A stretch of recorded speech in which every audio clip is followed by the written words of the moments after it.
You're so pretty. I love you. Let's review the Slumber Party Massacre. Covenant, calling Raven. Payback time. Come on! Come with me if you want to live.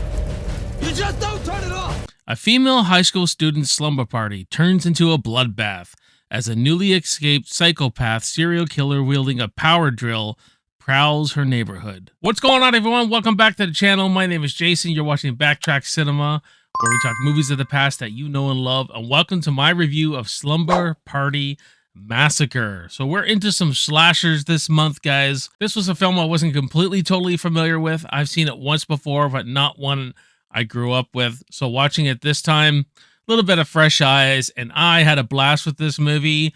It feels almost like it's making a parody of the slasher genre. It's spoofy, but in a good way, I should say. And interesting facts about the director, where she, was an editor, and she gave up the opportunity to edit E.T. because she wanted to direct. So she directs this movie, written by Rita Mae Brown, who an author and a feminist, and you could see those overtones in this movie, but not knocking it for that at all. I think the girls are hilarious in this. I think they're written well.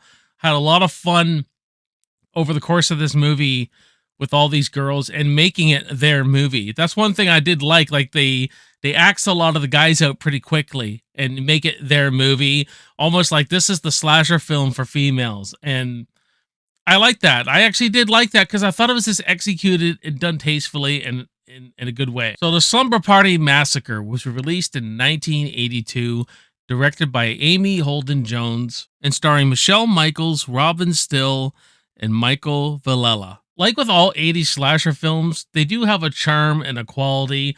They're having fun with it. Some of them have taken themselves seriously, some don't. It just depends what category we're talking about here. And this one doesn't take itself seriously. It knows exactly what it is. It's horror comedy. This is not meant to be a straight up slasher, scare the shit out of you. No, this is clearly having fun. There's a scene in this movie where the pizza man is dead and he said he's cold. And she goes, yeah, but the pizza's not. And she starts eating pizza off a dead guy. Like, clearly, we are having a blast here. He's so cold. Is the pizza? Oh. We get a character named Trish whose parents are gone for the weekend. She decides to host a slumber party with all her girlfriends and stuff. And then there's a crazy psychopath out there on Thorn who's escaped, who wields a giant freaking drill, which is cool, by the way. I think that was a cool weapon to bring into the slasher genre, like a giant freaking concrete drilling machine, you know what I mean? And they like to use some symbolism with that as well, as what we'll get into. So let's get into our killer first, of Russ Thorn. I know I said Thorn earlier. Apologize about that. Russ Thorn. I always appreciate in the 80s when the killer's not wearing a mask.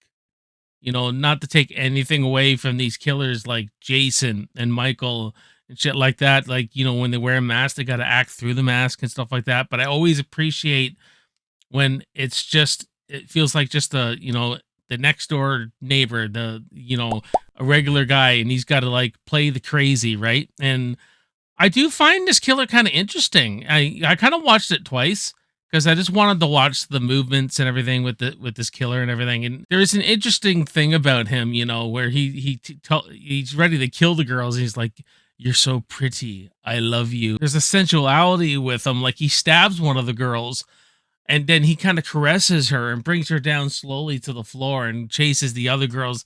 Stuff like that. I like the way he moved. I like how he always leaned his head forward first, look around corners and shit. There's a nice chase scene between him and a girl in the high school. It's one of the better directed scenes in the movie. You got to have a chase scene, right, in a horror film. So I like that. But interesting. There was just enough interesting about this killer that I really like. And there's huge symbolism with him, with, there's shots of the camera behind where you just see him with a really big power drill looking down at the girl's looking up. The symbolism of a virgin's fear of sex. The central metaphor, I think, of Slumber Party Massacre, which I don't know if I even knew it at the time, is about, obviously, a virgin's fear of sex. And so that's why the girls, this should be their movie. And one thing I also appreciate is how they take all the guys out pretty quick, and the guys who are in it are pretty much fucking useless.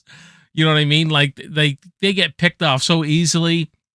They try their best and all that kind of stuff, but they just, yeah, they make it, the girls are the tough ones in this, and I found there's nothing wrong with that. I loved how they executed it. After all, it's the Slumber Party Massacre, you know what I mean? But this, group of strong-willed females. And I had a blast with these girls. These girls were hilarious. I didn't really like one over the other. I thought they were all, basically this a cool group to hang out with. They joshed each other. They had fun with each other. They're having fun with this movie. And apparently Roger Corman, he wanted the nudity shots in there. There's these elongated shots where it's all about the girls nude in the shower stall and all that. But, it was the 80s. It's gratuitous as hell. It did not need to be in there. I mean, this movie would have worked even without any of that. And you get them working well with each other during this movie.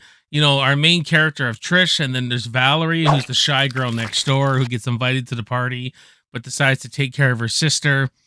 And so I thought that was kind of cool. They're dynamic, and they team up on Russ Thorn at the end to kill him, gang up on him and kill him, and the coach too. But fun characters. I liked spending time with them. I did like the kills in this. I didn't think anything was overly creative or memorable, but all really decent, throat slashes, him drilling people through the chest and stuff like that. But I did like the knife kill. There was one where he's viciously attacking the dude with a knife, and it's intercutting with where the TV, where this girl's watching TV and someone's hacking someone with a knife too. So I think that was my favorite kill just for that. But they did a good job with the practical effects.